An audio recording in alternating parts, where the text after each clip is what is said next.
Bien, buenas noches.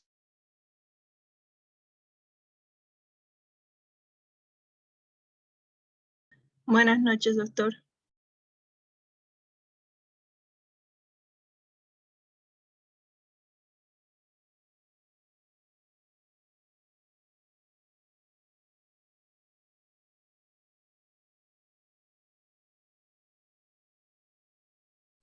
Iniciamos en 5 minutos, por favor. Gracias.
Bien, ¿cómo están?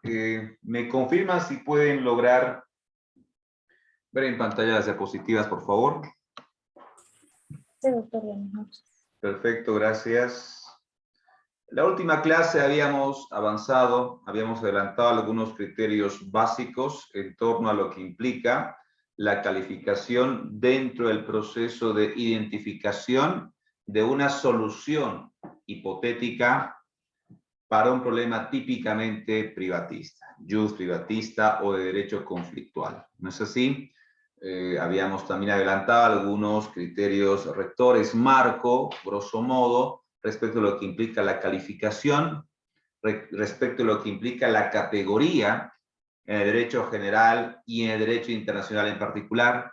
Habíamos también avanzado algo en torno al ensayo de algunas problemáticas que puedan plantearse en el marco normativo de fuente convencional. Entiéndase por este último los tratados de derecho internacional privado a nivel regional como el de los de Montevideo o el de Bustamante de 1928, adoptado en La Habana. Y habíamos también abordado algunas referencias básicas también sobre la base de algunos artículos propios del Código Civil Boliviano, del Código de las Familias, para, les decía anteriormente, para poder prepararlos respecto a unas posibles soluciones a este tipo de controversias. ¿Ok? Bien. El día de hoy vamos a continuar con dicho avance. Espero concluirlo en el tiempo que se nos ha asignado para hoy.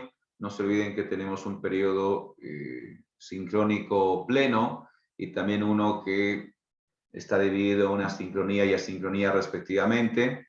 De ahí que el día de hoy avanzaremos netamente en media hora, tal vez 35 minutos. ¿Ok?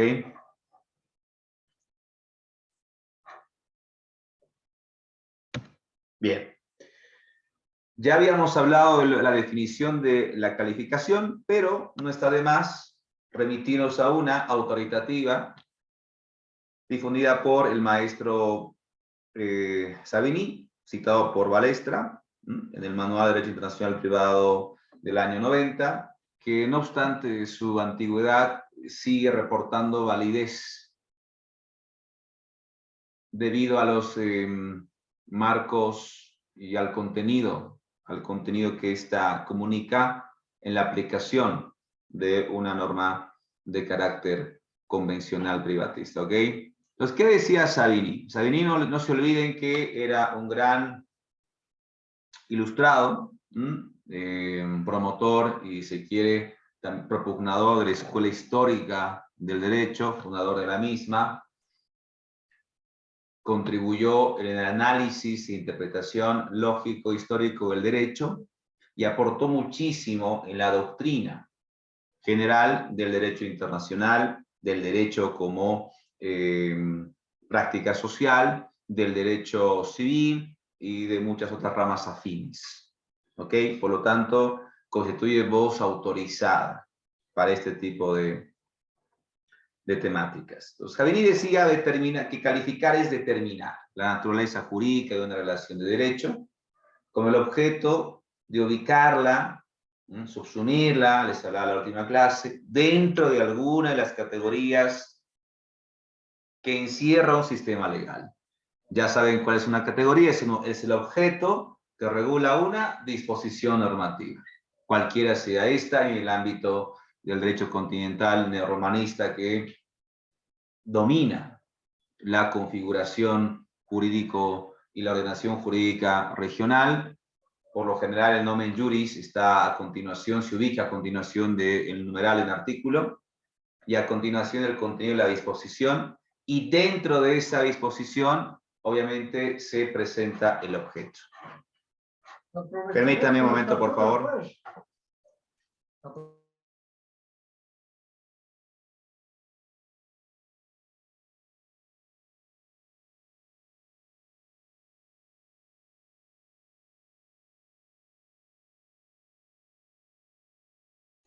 Perdón.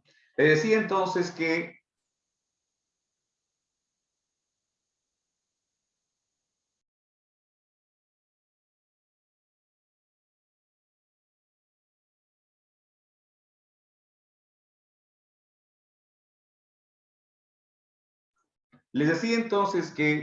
dentro de una categoría se ubica el objeto, que es el marco de regulación que encierra una disposición normativa, responda a cualquier naturaleza posible.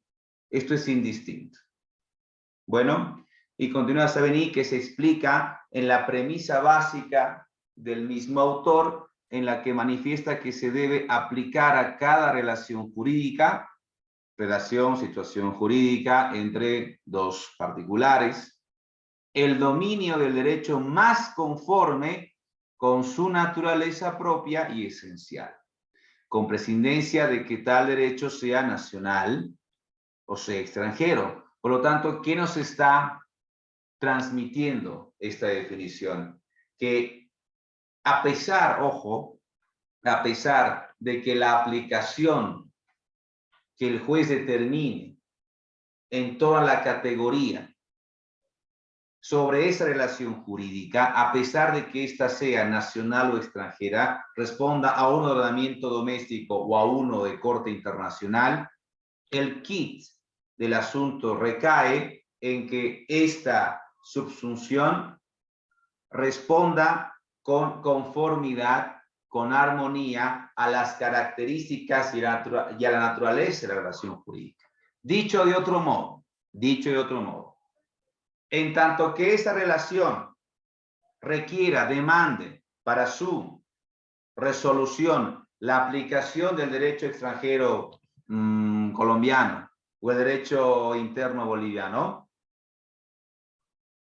y uno de ellos, su aplicación material normativa, satisfaga una posible solución al conflicto que presenta esa situación, conforme a las reglas del derecho internacional privado, se aplicará la que guarde mayor armonía o conformidad. Se aplicará. De ahí que dice el derecho más conforme, lo que también se conoce como el derecho apropiado, el proper law, que algo habíamos adelantado en la primera clase de este semestre, y que vamos a ver a continuación que también se concibe como la ley de fondo, lex causae. Ya hemos visto también que la lex fori es aquella conocida como la ley del foro dentro de estos principios de solución. Recuerda, ¿no es así? Cada punto de conexión, que son 3, personal, real, del acto, de los mismos se desprenden principios de solución. Estos principios de solución pueden responder a la nacionalidad, al domicilio, al lugar de celebración del acto, al lugar donde se ubican materialmente los bienes, la lex res itae, pero también están la lex fori, que es la ley del foro, que es el lugar donde se ubica la situación jurídica, que puede ser en Bolivia, puede ser en Argentina, puede ser en Perú, eso es otra vez indiferente. Y la lex causae es la ley de fondo, que debe entenderse como la ley que responda de mejor forma a la situación jurídica o al derecho más conforme a la naturaleza de esa situación jurídica. ¿Me entienden? Ese es el elemento. Vamos a continuar, por favor. Entonces, decía también Saberí, si bien la tarea de calificar la mayoría de las veces es fácil a nivel nacional, porque te puedes remitir a lo que explicita el artículo 223 del Código de las Familias y del Proceso Familiar, que establece que será competente en materia de divorcio, por darles un dato meramente, el juez del último domicilio conyugal. Entonces, ahí la tarea de calificación, cuando, por ejemplo, nos encontramos un argentino y una boliviana, que se han domiciliado legalmente en territorio boliviano, y uno de ellos, cualquiera sea el caso y el género, acude a una autoridad familiar competente, y esta primero califica la situación. De ahí que se llama cuestión previa, cuestión preliminar, cuestión incidental, porque es el primer paso que el juez debe hacer para determinar a continuación cuál es la ley aplicable, la ley material aplicable, la ley de fondo, la lex causae, y se remite al 223 del Código de las Familias, quien le dice, señor juez, usted es competente porque ese argentino y esa boliviana están domiciliados en la ciudad de La Paz. Entonces, es muy fácil a nivel nacional que el juez, en virtud de algunos preceptos del ordenamiento jurídico interno, su ordenamiento, la famosa ley del juez, pueda llevar adelante este mecanismo de calificación. ¿Cuándo se complica esto? Es en materia internacional, como lo ven en pantalla. La realización de esa tarea es más complicada, pues las distintas legislaciones en juego, que no solamente pueden ser 2, tal vez ellos tienen un bien inmueble, este argentino, siendo el ejemplo anterior, y la boliviana, tienen un inmueble en el Brasil. Ahí ya, como les he venido explicando hasta el momento, en los pasos de verificación formal de una situación que corresponda o no al derecho internacional privado, ahí ya podemos advertir 3 ordenamientos en juego: boliviano, argentino y brasileño. Uno que responde a la nacionalidad, por ser argentino, el otro que responde a el domicilio, boliviana domiciliada en Bolivia, y el brasileño porque allí radica, allí se ubica el bien inmueble. Por supuesto que ya podremos adelantar y barajar algunas hipótesis de trabajo sobre la solución de ese caso, remitiéndonos, por ejemplo, al principio de la Lex Riesitae, que es un principio de conexión real, porque tiene que ver con el lugar donde se ubica el bien, ¿no es así? Y el juez boliviano, ustedes ya lo saben, no puede disponer sobre el bien que se encuentra espacialmente ubicado en el Brasil. Pero se complica, porque el juez no sabe, puede calificar la situación, pero no sabe a qué ordenamiento, dadas las legislaciones en juego, va a remitirse. En un caso determinado, pueden calificar de forma distinta una misma relación jurídica, de manera tal que de aceptar una u otra calificación, varía la legislación aplicable al problema de fondo o lex causae. Ahí está lo que les adelantaba en la última clase. Varía la legislación aplicable al problema de fondo o lex causae, produciéndose un conflicto de calificaciones, que en algunos es resultado por la existencia de una ley que obliga al juez a aplicar uno u otro método de calificación, y en el caso de la ausencia de esta, el problema se resuelve por medio de la discrecionalidad del juez tribunal, que claramente no es lo que podemos apelar idóneamente, porque en este margen de discrecionalidad que le podemos otorgar al juez, a la autoridad competente, este puede cometer errores. Y es típico que en el circuito jurídico boliviano el juez desconozca el derecho internacional, desconozca aún más el derecho extranjero que responda a una o varias legislaciones, cualquiera sean estas, y por lo tanto es típico que el juez boliviano se remita estrictamente a lo dispuesto por la ordenación jurídica boliviana en todos sus niveles y en todas sus disciplinas, por supuesto, familiar, comercial, civil, etc. Entonces, el problema de la calificación, como los primeros pasos que debe hacer el juez, para resolver la controversia, ya nosotros, como abogados, hemos identificado el problema, con los pasos que también han sido arduamente señalados, y es el juez, a momento de asumir competencia sobre el caso, quien debe primero calificar la situación, subsumirla, ubicarla dentro de una categoría jurídica y a partir de ella, obviamente, disponer de un elemento normativo para su pronta resolución. Y más que pronta, efectiva, porque la prontitud muchas veces se utiliza meramente como una señal retórica que no responde a otro tipo de principios que pueden entrar en colisión con este famoso principio de celeridad. De hecho, no es sinónimo o requisito sine qua non obligatorio que para obtener un resultado, si se quiere, justo, tenga que atravesar un periodo determinado de tiempo. Eso para el derecho no existe. En tanto se cumplan los estándares del debido proceso, lleve el tiempo que conlleve, se aproximará pues a una determinación justa. Y esta determinación justa es un objetivo institucional del derecho. No lo olviden, no es una mera expresión retórica que los abogados nos llenamos la boca diariamente. No, es un objetivo institucional dimanante, proveniente del debido proceso y del Estado de Derecho. Esto agrego, a propósito de esta discrecionalidad, que muchas veces se da por sentada, bajo el principio de que el juez conoce el derecho. Ustedes han escuchado esta máxima latina también, que dada la realidad judicial boliviana, no es un elemento al que podamos apelar idealmente. Ex aequo et bon, ¿no? Máxima latina.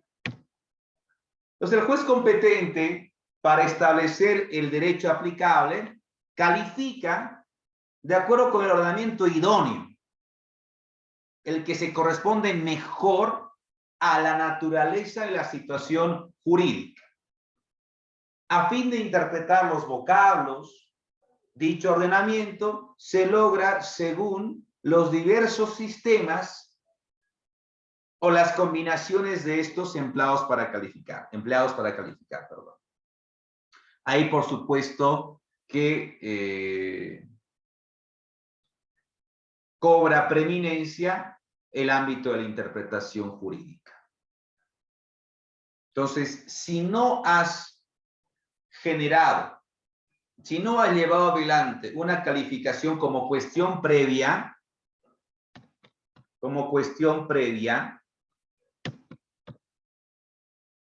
no vas a poder establecer a continuación cuál es ese derecho material aplicable, que puede ser el boliviano en materia familiar, que puede ser el argentino, el brasileño, el mexicano, cualquiera.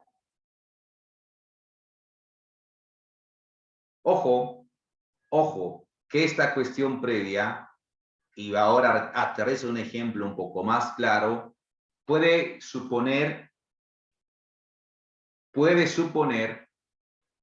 determinar la validez de un contrato, la validez de un testamento, la validez de una partida matrimonial. Supongamos que una pareja boliviana viaja a México, en México se casan, en México resuelven establecer su domicilio conyugal, en México también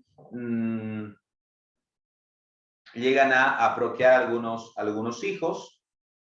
Pasado un tiempo, el cónyuge varón muere, y la mujer con uno de ellos decide retornar a territorio boliviano, o con el único hijo que han concebido. Decide retornar a territorio boliviano. Y en territorio boliviano le solicitan al juez que, bajo el testamento heredado del ex cónyuge, el cónyuge fallecido, el de cuyos, el juez boliviano disponga los bienes radicados en México. Alguien dirá, pero eso está muy fácil porque bajo el principio, el punto de conexión real y el principio del ex res itae, el juez boliviano no puede disponer de los bienes en México. Sí, claro que sí. Pero hay una cuestión previa que el juez debe resolver, el testamento.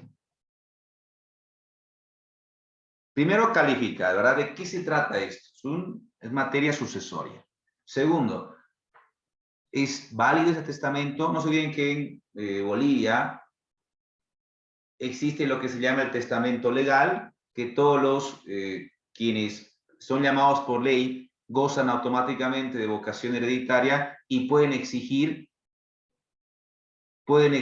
derechos sobre uno o varios bienes o sobre todo el acervo hereditario dejado por el de cuyos, ¿verdad?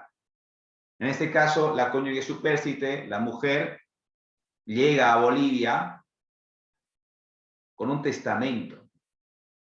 Allá en México, la figura es diferente. No hay testamento legal. No es que automáticamente los hijos de un fallecido pueden reclamar vocación hereditaria o sucesoria sobre los bienes dejados por este.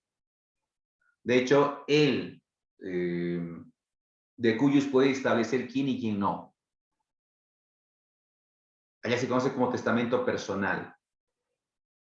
Entonces, ahí tenemos un problema. Porque, ojo, los dos ordenamientos, el mexicano y el boliviano, reconocen el testamento, el derecho sucesorio, pero lo reconocen de distinta forma. Pueden calificar de forma distinta una misma relación jurídica.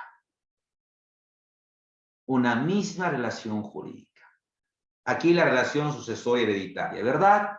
Entonces, siguiendo ese ejemplo, que puede ser un poco forzado, por ejemplo, al fin y al cabo, importante para orientarles en este reducto, en México se califica de una forma y en Bolivia de otra. Pero es la misma relación jurídica porque el objetivo es el mismo. ser beneficiado o no por el supérstite de los bienes dejados por el decuyus o fallecido. Entonces, ¿qué tiene que hacer el juez? En ese caso, establecer, uno, la validez del testamento o la validez, ya saben, una de las terceras interrogantes que el derecho internacional resuelve, la continuidad jurídica de esa decisión o de ese acto, en este caso de ese documento. En Bolivia se regula el derecho sucesorio, sí, pero de manera diferente. Por lo tanto, en Bolivia carece de continuidad jurídica, porque en Bolivia la vocación hereditaria es exigible, en tanto que en México se hereda a partir de la decisión de la voluntad del decuyus. Entonces, ¿cuál será la solución a este problema? Primero, carece de continuidad jurídica, no es aplicable en derecho interno boliviano. Segundo, no puede disponer el juez sobre bienes que no se encuentren espacialmente ubicados en territorio boliviano. No lo puede hacer. Y tercero, en Bolivia, el testamento legal tampoco está reconocido o está calificado bajo una categoría diferente. Usted le dice el Código Civil, va a ver que el testamento es legal. Es legal. Cualquiera que tenga vínculo consanguíneo hasta cuarto grado, segundo grado, bla, bla, bla, puede reclamar vocación hereditaria. ¿Se entiende hasta acá?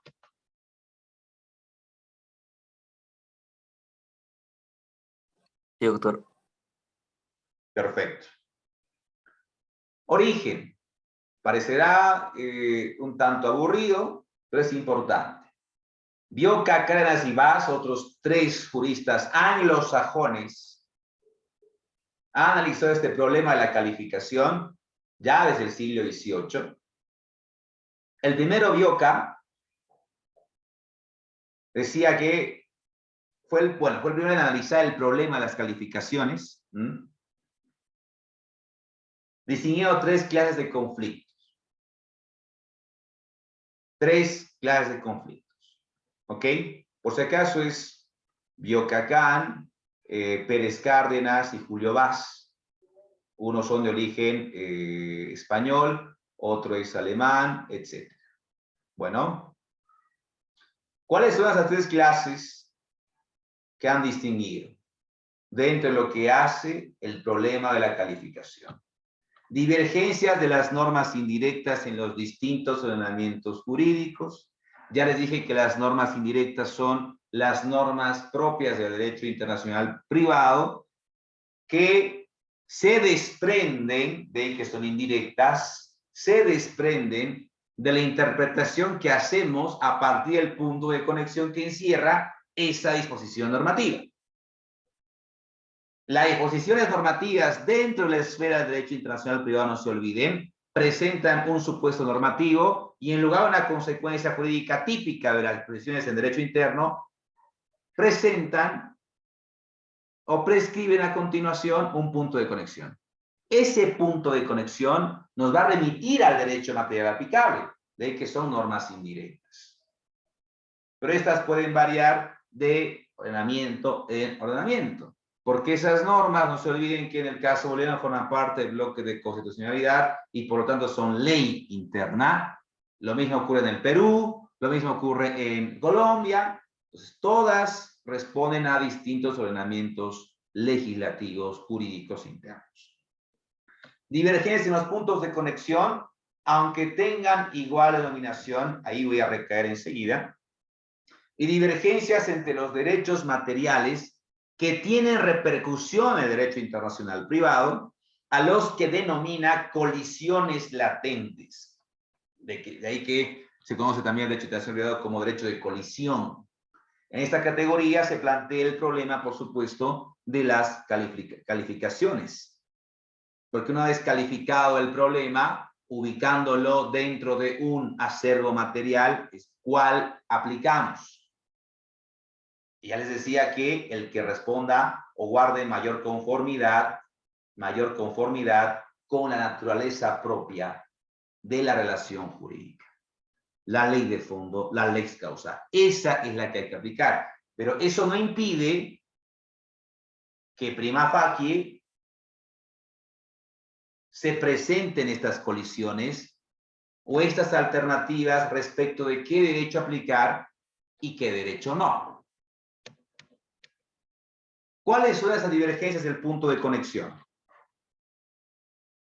Si bien aún no vamos a avanzar el reenvío, que va a ser nuestro tema 5 de la siguiente clase, ahí está, me adelanto con un ejemplo que va a poder graficar de mejor modo estas divergencias del punto de conexión. Artículo 1001 del Código Civil boliviano. La sucesión se abre en el lugar del último domicilio, dice, del de cuyos, cualquiera sea la nacionalidad de los herederos.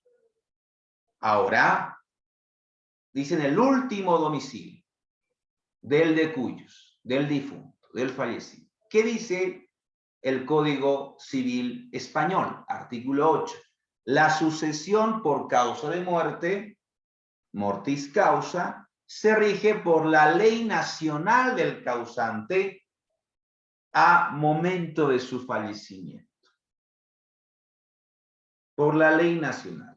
Ambas están regulando el mismo objeto. Pero el punto de conexión, último domicilio, nacionalidad, domicilio, nacionalidad, es diferente. Es diferente. Entonces el juez, haciendo un balance respecto de cuál es el ordenamiento idóneo, el español o el boliviano, aplicará conforme a esta interpretación sana crítica, dice el Código Penal, el Código Civil también, procesal civil, perdón, el derecho más conforme. Más conforme. Siguiendo este ejemplo, si el boliviano muere, un boliviano muere en España, y de acuerdo con todo lo que hemos venido hablando y viendo este ejemplo en pantalla, un boliviano muerto en España, fin del planteamiento hipotético. ¿Qué derecho deberá aplicar el juez español?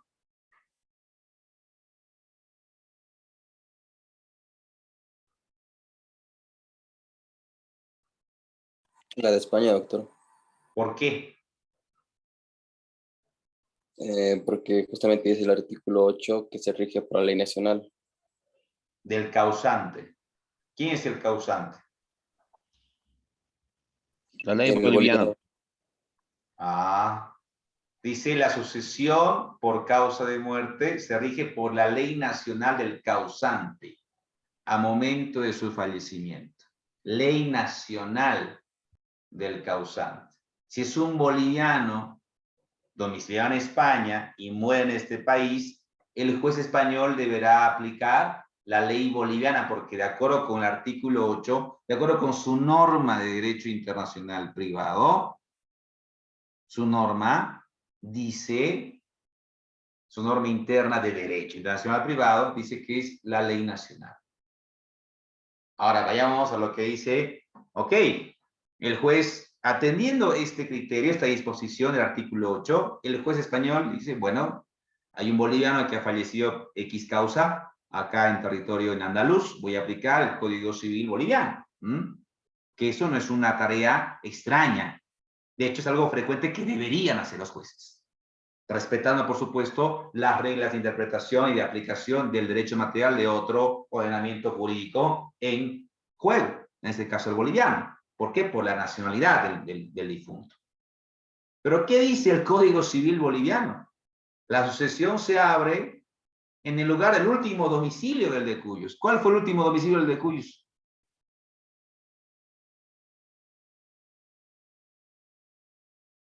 España. España. Y ahí que entonces tenemos supuestamente una pequeña confusión, una ambivalencia o una interrogante. ¿Qué hago? Ese es el fenómeno del reenvío, que lo vamos a ver en la siguiente clase. Por un lado, dado los datos que manejamos, el nacional boliviano muere en España. De acuerdo con el artículo 8, el Código Civil español, tendría que aplicar el juez la ley boliviana. se remite a ella, la ley boliviana dice el último domicilio.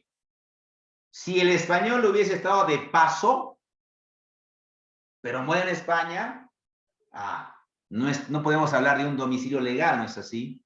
Pero, como de acuerdo con el ejemplo dado, o la hipótesis planteada, el boliviano sí estaba domiciliado en España, tendrías que aplicar la ley española, siguiendo el Código Civil boliviano, que es lo que mandata el Código Civil español. Ese fenómeno se llama reenvío, devolución, por los puntos de conexión.